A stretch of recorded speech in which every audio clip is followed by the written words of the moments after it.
Welcome to Decker Tech. I'm Aaron Decker, and today we're doing a Dota 2 guide for Shadow Shaman. Shadow Shaman, this is a support guide, and Shadow Shaman has easily the most crowd control in the game per capita. Got two very long duration CCs spells that will make your team's life very nice, very simple. And yeah. First, we're going to kind of go through the starting spells and items. Then we'll get into some videos about the character, look at the laning phase. We're just going to go through the three stages of the game, the laning phase, the mid game, and then the final team fights, and how you're going to play and manage your Shadow Shaman during those stages. So, with Shadow Shaman, I recently had a conversation with someone. They're talking about his ultimate, saying, hey, his ultimate Serpent Wards. I was like, you know what? Really, it's not. There's some heroes where, like with Terrorblade is the classic one of this. Metamorphosis is considered sometimes referred to as his ultimate ability. And with Shadow Shaman, we get the same thing with Shackles. Shackles is the end-all be-all of Shadow Shaman. If Shadow Shaman didn't have Shackles, he would not be the hero he is today. Let's be real. The other three, honestly, you could go without and still be a very viable hero in the same setup. So, the reason I bring this up is that yes, Mass Serpent Wards is nice, but really, most of the talking in this video, we'll be talking about setting up for the correct shackles and positioning for that. And all our items are gonna be around shackles. Everything's about the shackles. Wards are nice and all, but if you're playing Shadow Shaman because of Mass Serpent Wards, then you might want to realign what your purpose of this hero is. This hero is crowd control. It is not tower push. It is crowd control. It is not snakes killing Roshan, because one, they nerfed that. But anyway, enough babble there. So in the laning stage, Shadow Shaman, we're going to be talking about some lane secure and kill potential. Shadow Shaman, if paired with the right hero, you'll go level 1 Shackles, just because you have the kill potential. A classic is Juggernaut and Shadow Shaman, just because you can hold them still while they do their big long duration damage spell on them. But for the most part, you'll want to get Aethershock first and then Shackles second. The reason is because Aethershock will set you up for that kill. The first point in it, you're just going to be using it to harass your enemy laners, get them down to a lower health threshold. So either force them to use all their regen, or get them in a low enough health range that you have kill potential with Shackles and your lane partner. So what you'll do is you'll coordinate with your teammate of when you're going to go in for the kill. You'll set up on them with the shackles, hold them in place for your teammate to get in range if they're a melee hero, or if your partner has an immediate stun, they'll use it to get you into range to shackle and hold them in place while your partner auto attacks them down. And a lot of this is you have to pay attention to where since it's a 2 versus 2 in the lane, it's all about managing where your opponent is, and we'll get into some really good videos about that. And let's go straight into that. So Aethershock is a damage nuke. I'll talk a little more about why we go 2 points in it later. And then Shackles is a very long duration stun. It starts at 2.75 seconds, which, as we all know, is a very long time in Dota. So yeah, let's get to the video.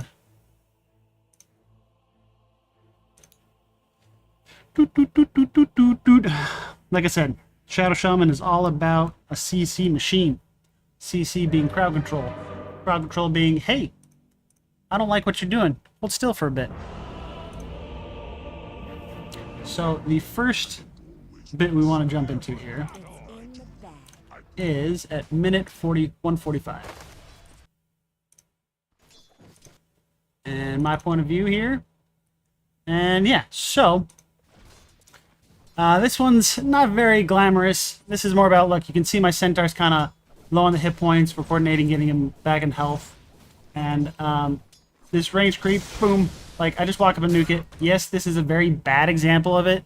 Normally there'll be a little more back and forth, and it's a little harder to get that secure, like there'll be more pressure on that range creep. But don't be afraid. Another reason to grab this Q at level 1 is just get the range creep secure. Make sure you don't get denied. I mean, especially against, range sniper. Like my melee partner here. Why is this not being... I'm sorry. My lane partner here since he's a melee going against a range, the deny system can be kind of hard. So just use it for execute. Now you can see me using it on the Ancient Apparition here to get him low. And since I get him low here, and he doesn't respond by meeting the salving or anything, and he's got creeps on him, I tell my partner here, hey, let's set up for a kill here. I'm telling him, hey, 3 seconds from now. He's like, Leroy! I was like, crap, crap, crap, crap. Okay, I still got the nuke off. We still got him. But coordinate with your teammate to get that done. Let's see, and then we got one more here at 4 minutes that I'd like to show you, and then we'll talk about the more skills and items and stuff. So, 4 minutes here. As you can see, game's pretty even still. I'm setting up vision for the nighttime here at 5 minutes. Notice, AA is over here in the jungle. Sniper's right here. I tell my teammate, like, hey, they're split. Let's go on the sniper. And he's got to, like, he's got to walk a long distance to the sniper, but what do you know? So I didn't have enough mana for both my spells. I prioritized the shackles so that my partner can get in range. Follows up with his stun. We auto-attack him down. And this Ancient Apparition that was pulling now just lost his carry, right? So this 2.75, that's a very long crowd control. So if you get in a 2v1 situation, you're going to dominate it every time. So when you're laning against Shadow Shaman, you got to make sure that you're always going two versus two, and someone has something to stop the shackle. And if they don't have anything to stop the shackle, or they're split, you can punish them very quickly for any sort of plays or out of position here. So let's go back into the abilities, and I want to talk about why we went to 2 points in this Aethershock. So the way Aethershock targeting works is, you see here it does, 1 target, 2, 3 target, 5, 7. It picks those targets based on a little shape it draws. So when you target a creature or an object, it'll draw a circle around it and then connect that circle to you in a little cone, and then it'll pick X amount of targets in that cone that are closest to your target.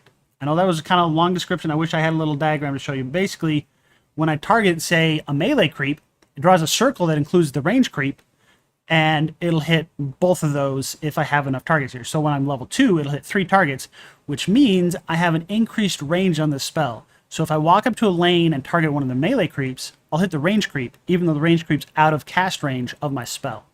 This is very useful against heroes. And so if I'm harassing the Ancient Apparition and he was getting out of my cast range and there's a lane creep still next to him, I could have targeted the lane creep and it would have jumped to him as well.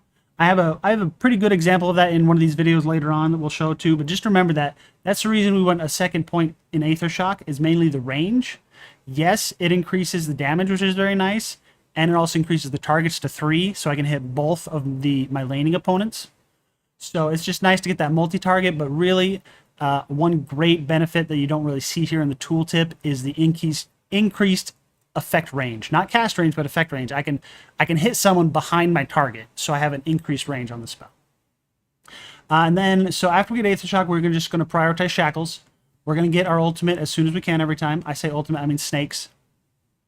But then we'll actually be maxing out shackles. You want to get 1 point in Hex, because this is a instant cast. Shackles has a little bit of a cast duration to it, so people can blink out at can do instant spells and stuff to avoid it. Whereas Hex is an instant spell, instant cast, no cast point up front. It has a little cast delay if you're into the finesse of the minutia of casting. But as soon as I click Hex, it happens. There's no delay. So use that, which disables them from blinking away or casting a spells or otherwise avoiding you. And it's also has a longer cast range than Shackles. So use Hex first, get into range, shackle them, and then your team can kill them, proceed to kill them. Or if you're trying to solo them or you need to pump in some damage yourself, you'll Hex them, put Serpent Wards around them, and then shackle them. Doesn't necessarily have to be around them, but near them. Usually a classic way of doing it, though, is you Hex them, and then you put Serpent Wards around them, and then they can't escape, and then you shackle them. But this Hex duration is long enough that you can cast Hex and Aethershock Shackle, or Hex Serpent Ward Shackle, without them having a chance to respond. So that's kind of your combo is Hex, pick one of these two damage spells, the shock or the wards, and then follow up with a shackle, and then hope for or plan for the rest of your team to finish them off. And if you're really just trying to solo someone, it's Hex, Wards, Shackle, and then right when Shackle's about to end, you Aethershock them, and that's your 100% max damage potential you can do by yourself. I have a okay version of this. I had 2 videos to pick from. One, I had a really cool solo kill, but this one had a lot more interesting things to talk about. So let's talk about kind of how the mid-game team fights work. And at this point in the game, I'm going to have like a Null Talisman maybe, and just Mana Boots, and maybe Windlace. So I'm really just, I'm not going to have many items. I'm not going to have this increased cast range or anything. I'm just going to have Mana Boots. And yeah, let's go to the clip.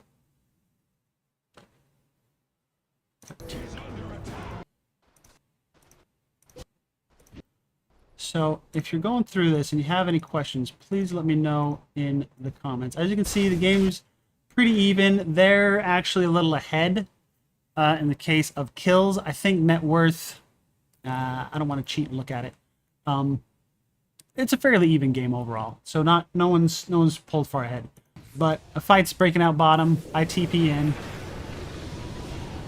Doot, doot, doot, doot, doot, doot, doot. Seems a little on the back foot, but between me and Don, this is going to turn really fast. So, my priority, I hexed it, I'm dropping wards, and I'm going to shackle it right away.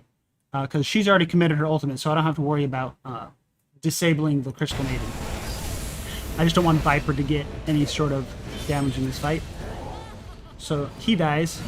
And then, just for a little bonus clip, we're going to watch this Crystal Maiden try to escape. Oh no, where'd she go? Hey guys, she's right over here. And, like, there's just so much freedom. Like, at max level, this is a 5-second duration stun. So even if my team had kept walking for like another second or two this direction, I was going to hold her long enough for them to come back. Like, the nice thing about Shadow Shaman is your stun lasts for so long that it allows for, you know, human error, reflex, you know, slow response time, stuff like that. So yes, it's nice to be able to ping it out and plan it out beforehand and tell people like, hey, I plan on shackling this. But it really just gives your team a lot of chance to respond to the control.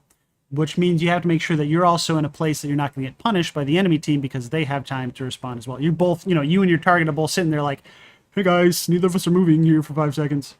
So, yep. Then let's see. So there's going to be another little fight here in about a minute or so. So you got 14:45. So this one, kind of want to set up on this Night Stalker, but this one demonstrates why Aether Lens is so important on Shadow Shaman, especially in this matchup particularly, is if you look at this, oh, you can't do it on pause. The Shackle's range is actually very small. Hex is a little longer, so I need the Hex. But you see, he's got this silence, and this silence, I have the notes here, is 375 unit radius. The cast range of my shackles is 400 unit radius.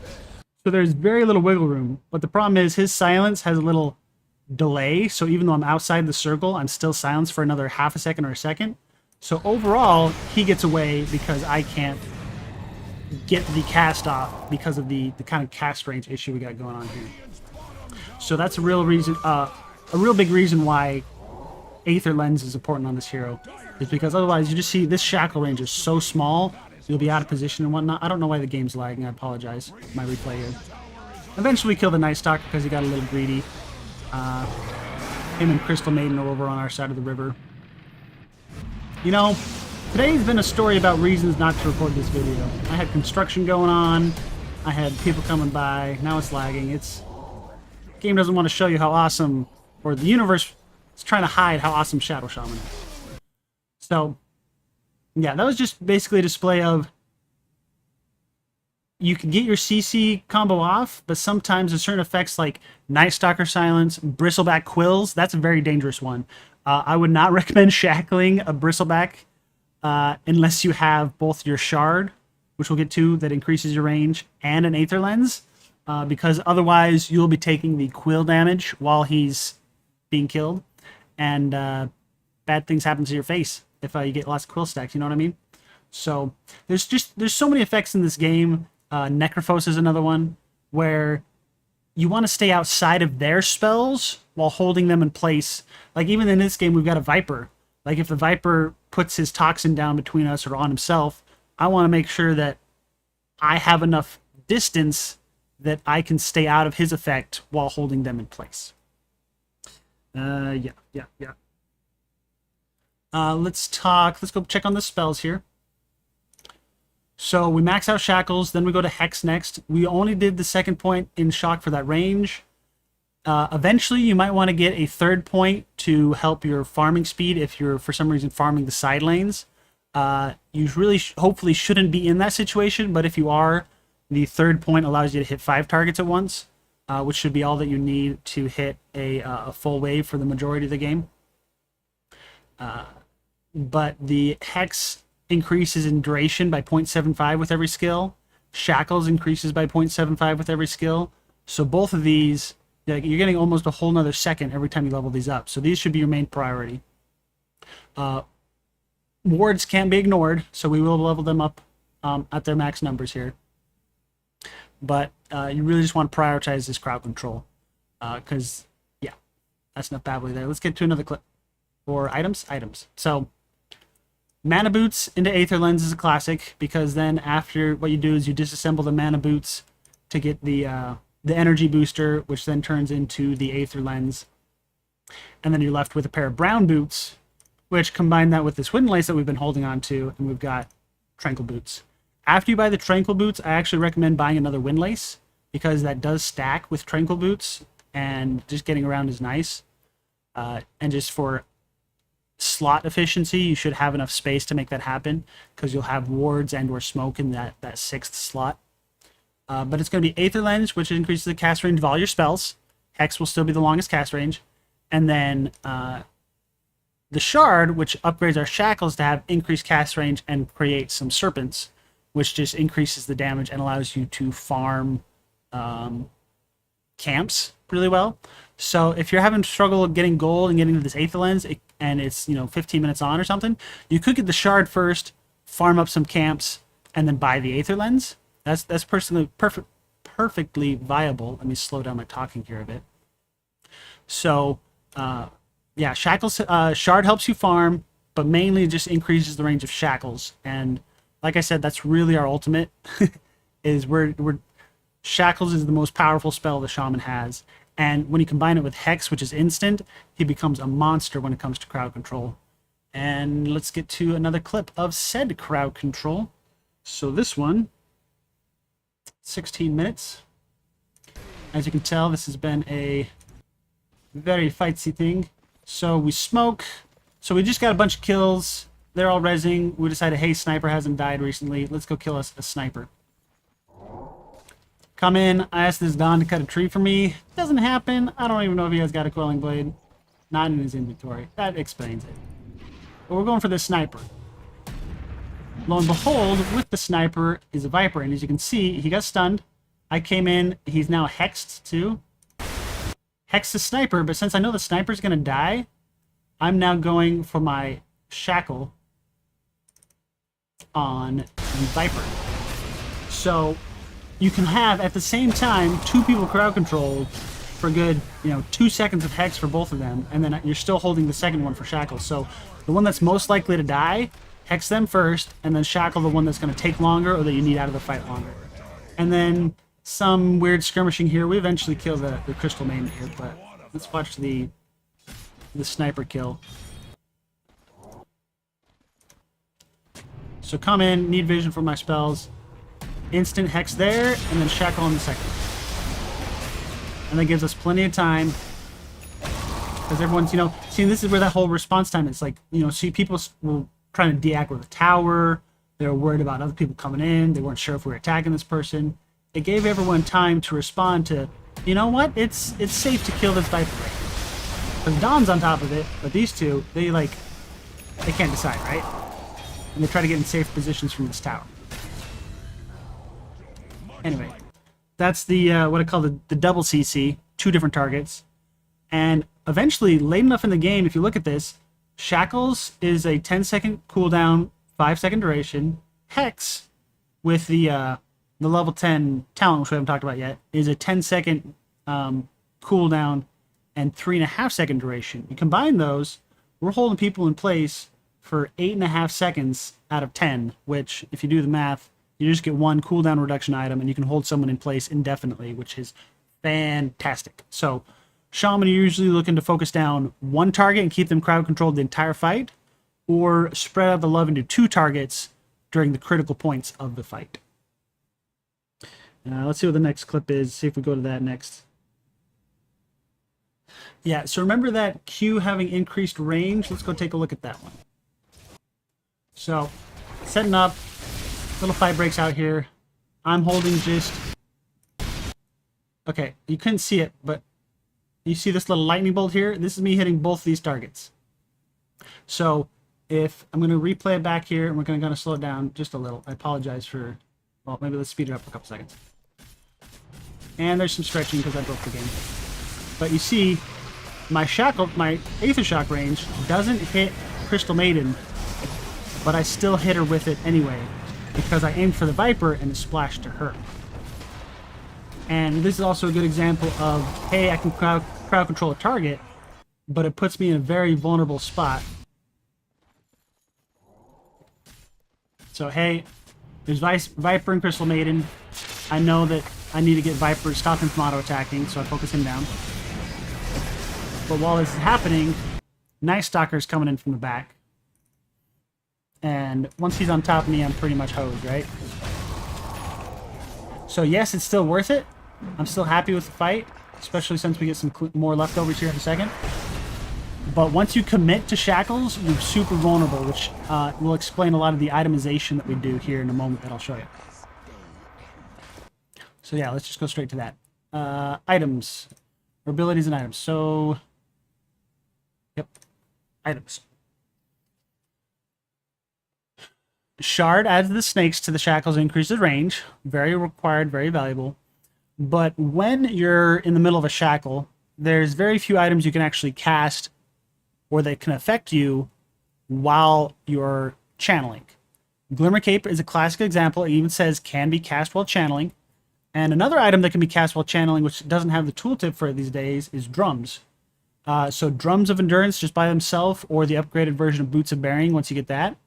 Both of those can be cast while channeling, which means, hey, if you hold someone in place with a shackle and your team's coming up, once they're in range, you can Drums them, and that'll help them clear the target quicker, so you can either walk away safer or kill them before the CC runs out.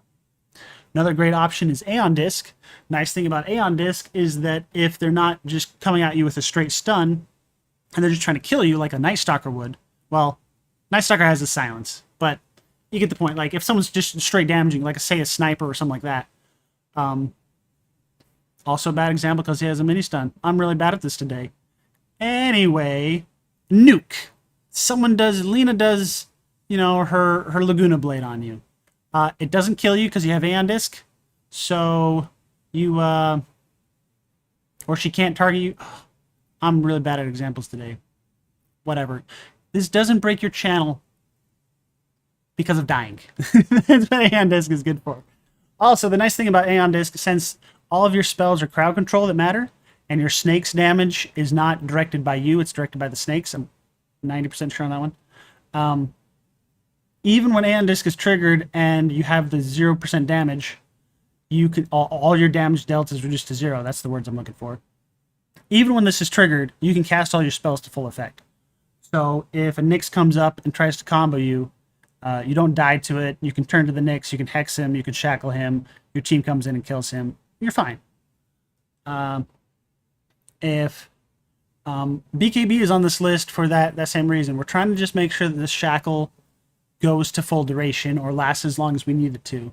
And so BKB is a great option for a shaman if you can afford it. Very few times have I ever considered buying this just because of the price point, but don't be afraid to consider it if you have enough gold. Like, I would definitely buy a BKB before an Ags 80% of the time. Ags Refresher is fun and glorious and people think it's funny, but it's not as impactful as you being able to pop BKB, pop shackles, and be able to hold someone else in place for the max duration without being interrupted. Just taking key members out of the fight is very important. Usually, since these key members, since you're a support, you're trying to take one of their main cores out of line. In this game I'm showing you, Night Stalker is my priority target, followed then by Viper and Sniper, mainly because Sniper I can't get on top of, and then Night Stalker can get on top of me. So there's just kind of this like hierarchy of what I'm trying to control. But those are, you know, they're 3 cores. Like that was a Night Stalker mid. So me controlling the Night Stalker mid is very valuable, and it's perfectly fine worth me popping a BKB to make sure that the Sniper doesn't interrupt it with an Ag's ultimate, or, you know, a knockback attack, or that kind of stuff. So where was I here? So Glimmer Cape, Drums, BKB, Aeon Disc are all things that can affect you during Shackle, which is very important. And then the other items are just to help you stay alive, to make sure you get your shackles off. Or maybe not. So Ghost Scepter is good to keep you alive, make sure you get your spells off. You know, there's a Spectre, they ultimate, you have to Ghost Scepter if they go on you. Make sure you stay alive long enough to turn around and then crowd control them. Nice thing about Ghost Scepter is you should be able to cast all your spells during it as well.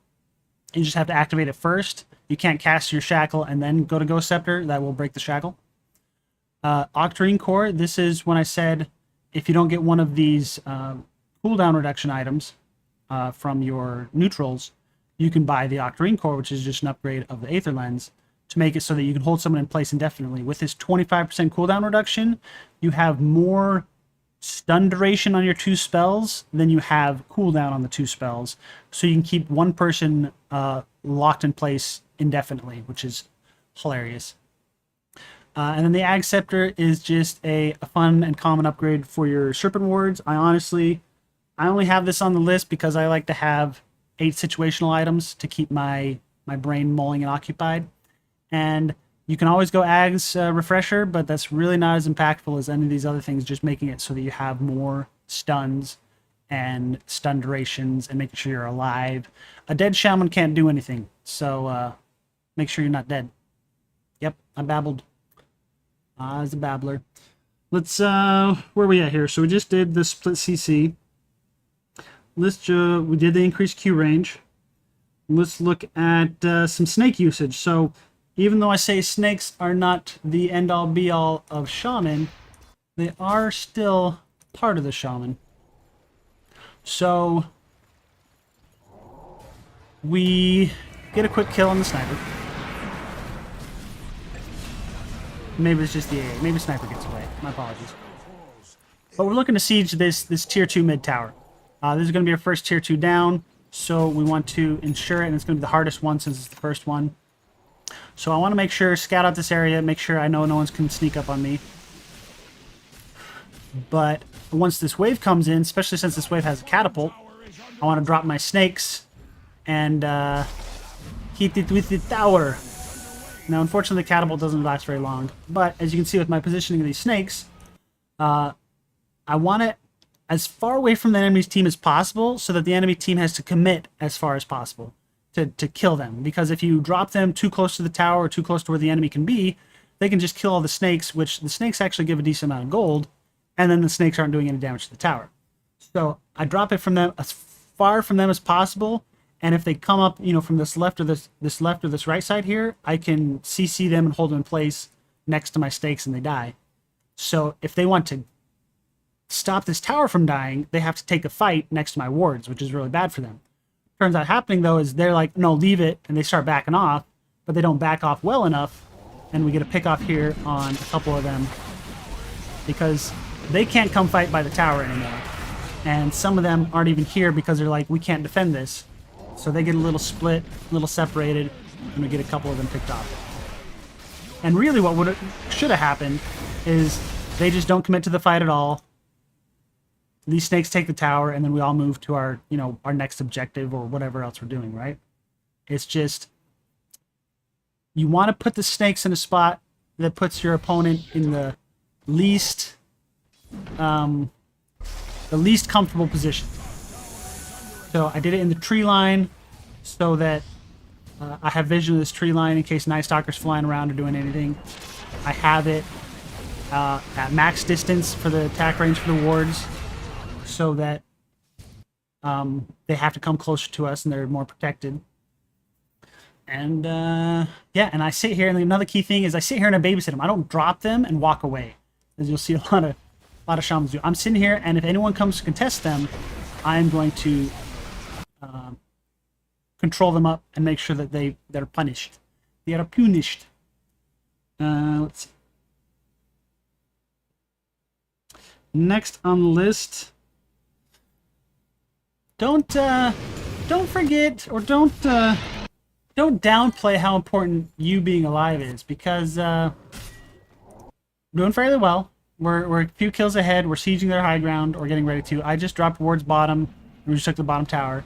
Now I'm walking around derpy. I think I'm talking to someone else in real life, and oh whoops! Night Stalker comes out of the bushes. I immediately die. I could TP during this, but I didn't know if he had Basher or not, and also the AA blast, since it hits me, like even if I had TP'd, I wouldn't have lived, so I'm dead. First target down, Shadow Shaman. We have Aegis. There's 4 of us. Fortunately, the Aegis is not here. But as you can see, me getting caught out leads to a very bad fight by my team. And let's be real, if I had the 2 stuns that we've been relying on for a lot of this game, then this fight could have gone a lot differently. But as it is, we lose 4 bodies, and this is 100% because of my negligence of getting caught out by that Night Stalker. If I had positioned better or been paying more attention to my surroundings or where he was, because look, we have a lot of vision, so I had a pretty good idea where he was if I was paying attention. I would not have been caught, and we would not have lost 4 bodies here. So it's very important that if you are on a, like, every hero should be a key hero. Let's not downplay everyone, but I'm on a key hero. I have been this game, and you should always be as a Shadow Shaman. You should never be a dead weight, because you have so many powerful spells here. But me getting caught out right here, this is a bad play by me that loses us a whole team fight. And yes, eventually you want to itemize for this kind of stuff. Like the Aeon Discs would be for the disc spells, the Force Staff to get out of the Night Stalker silence, Glimmer Cape to just take less damage from some of the spells that are cast on you, that sort of stuff. Yep. Don't die needlessly, because then bad things happen to your team. Alright, and then after that, we do some defending. And I just want to show you these 2 high ground pushes, and we'll talk about any questions or the talents as they are. So 36-30. So we have a couple failed high ground pushes, partially because we have a Troll Warlord that insists on casting his ultimate while at the tower, which means that the enemy team just drags him to the, let's make sure this is the right one, 36-34. Which basically means the enemy team drags him back to the tier 4s and he dies. So pro tip for any Troll Warlords, don't ult while sieging high ground. It's very dangerous. Now this right here is an example of why I need a Blink Dagger. So one, my Centaur Warlord got a little antsy and did this before I got in range. Say, I'm Glimmer Caping and walking up to sheep him. If the Centaur had waited half a second, I might have been able to do it. But honestly, if I had a Blink Dagger, which I can't afford right now, then we could have done this a whole lot sooner. As it is, the Night Stalker made a mistake, didn't BKB, he gets punished, he dies. We do great things. Glimmer Cape, if you noticed it, I cast it while walking in to get the CC, and then I also cast it while channeling to make sure I took less damage while I'm standing still for all their spells. And yeah, that's just an example of where Blink Dagger is very powerful on Shadow Shaman, because if you notice, you could just, as Shadow Shaman, I can be waiting here in the trees, watching this lane, and the moment that guy shows up, I can blink Hex, because Blink has no cast point, and Hex has no cast point. So I could just blink Hex and then Shackle, and he'll be dead here on the low ground before his team has a chance to respond. Because right now his team is up top jumping on that Dawnbreaker. So, yeah. As it is, yes, we still got the kill. But that's an example of why Blink Dagger is so common on Shadow Shaman. It's not so you can get solo kills.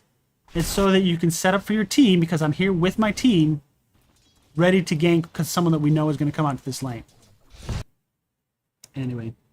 The final fight, because as is tradition, I like to show the final fight of the game. This one is 49.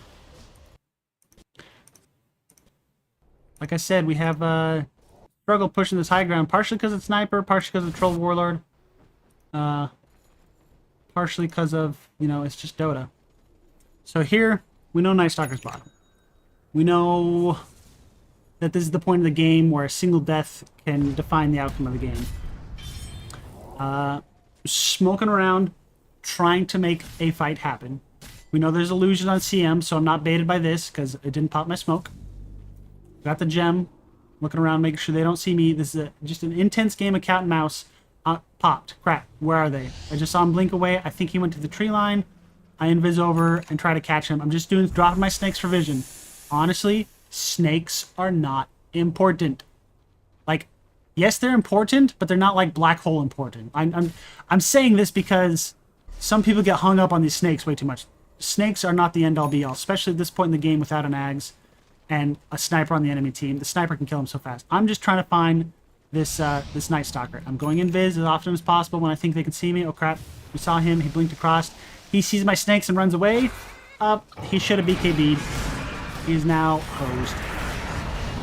And as you can tell, I spent a whole minute just trying to be the first one to see the Night Stalker before he saw me. Yes, I haven't contributed much more. I got drums, and now do the double CC plan. Hex one, shackle the other. This fight is over. We won the game.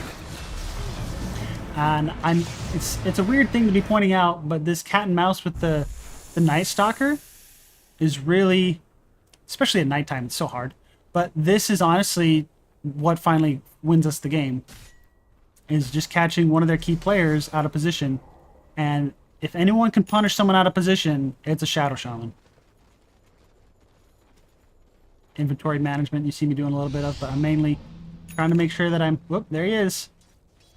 Pop.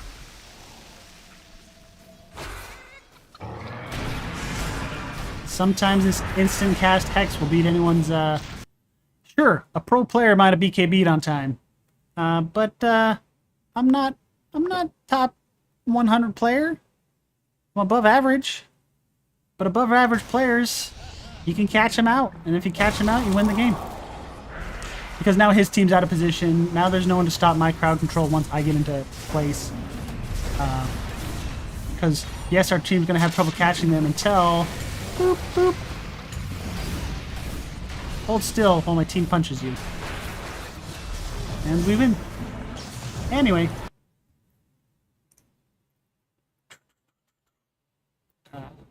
Yeah. So, talents. -3 Hex cooldown is fairly required.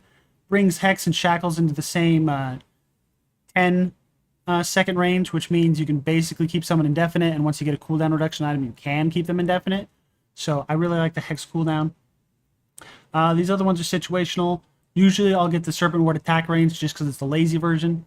Shackle duration, you'll kind of decide whether or not you need that or not. That'll bring you into 9.5 seconds out of 10. So that's almost basically the same as an Octarine Core when it comes to holding someone in place for max duration. So if there's like one target that you're usually casting both your spells on, like multiple times in a fight, like you're getting 3 or 4 casts on them, I recommend this Shackle duration. That'll help you keep them in place permanently. Hex Breaks. Remember the thing about Hex Breaks is you're not just getting this anytime someone has a passive. Like, I'm not going to get this against a Phantom Assassin. Because, yes, she has passives, but none of her passives matter when she's a chicken. Right? She doesn't do anything. She's not attacking me as a chicken. So her passives don't matter. So you want this Hex Breaks on targets like Viper, Bristleback. Is really good against Tidehunter. Oh my goodness, this is so good against Tidehunter. Because because normally Tidehunter's like, hey, you can't crowd control me because it'll just pop off once I take damage. No, this says no, you're gonna stay a chicken for a bit. Like, yes, Hex doesn't last the same duration as Shackles, but against someone like a Tide, it's really good to it just increases the value of Hex versus him, yeah. So you don't need this break against offensive passives like Troll Warlord or PA. You need it against defensive ones like Bristlebacks and Vipers and Pudges and stuff like that. And yeah, Aethershock, as you can tell, it's really not a high priority. Yes, it does a lot of damage if it hits 7 targets, but you really only care about 1 or 2 targets at a time. And since you're doing your long duration shackles, you're just not casting Aethershock as much. Whereas wards attack damage, you can have your wards attacking while you're shackling. You can't be Aethershocking while you're shackling. So it's when you're trying to buff your spells, the spells you're trying to buff are shackles, hex, wards, and shock. So this shock damage, it just really doesn't, it's nowhere near the top of priority because that's your least valuable spell in this setup. Yep. That's everything I got for you.